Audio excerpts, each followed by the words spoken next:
You've anyway been answering calls talking about this for the last 24 hours.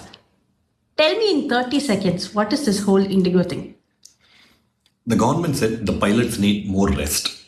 So in a week, if the previous regulation was they needed 36 hours of rest, now they said you need 48 hours of rest, which means the number of hours available for a pilot to fly gets reduced. Unless you increase the number of pilots, the number of pilots available to operate all your aircrafts therefore gets reduced logically. That is what is happening. Okay, so then why is it happening only for IndiGo and why not other flights? IndiGo has been a very lean and mean machine, always. And this is not something new. Right from the staffing, everything has been extremely lean. They run a low-cost carrier. The only other meaningful airline is Air India.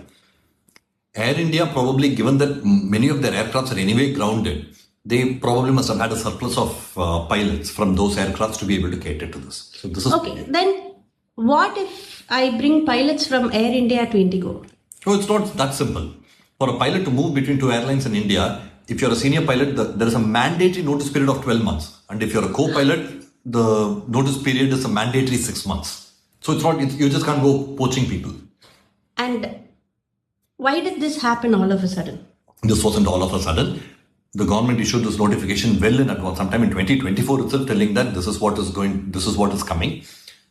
Truth be told, I think it was an extremely the only thing that you can attribute this to is a very, very lackadaisical, nonchalant attitude from the airline saying that, Pathikalam. So now that this has happened, are they 500? What's this behind 500 flights getting cancelled?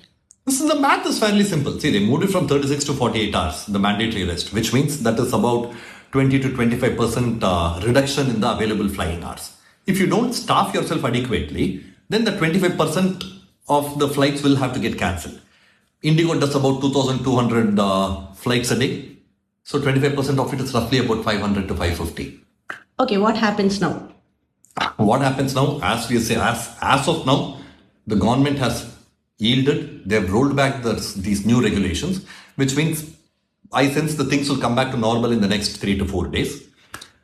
But then post-February or March, if the government decides to bring this back, IndiGo will have to pull its socks up. But Adikula, they can hire, no? No, it's not easy to hire like that. As I told you, one is a notice period. The second is if you want to bring in fresh pilots, they need to get type rated, they need to go through the trainings, they need to finish the minimum number of flying hours. And I don't think Indian infrastructure supports any of those things. It's a long drawn process. It's not going to be easy. You just can't go and I just can't build bench strength so easily. That's what I mean.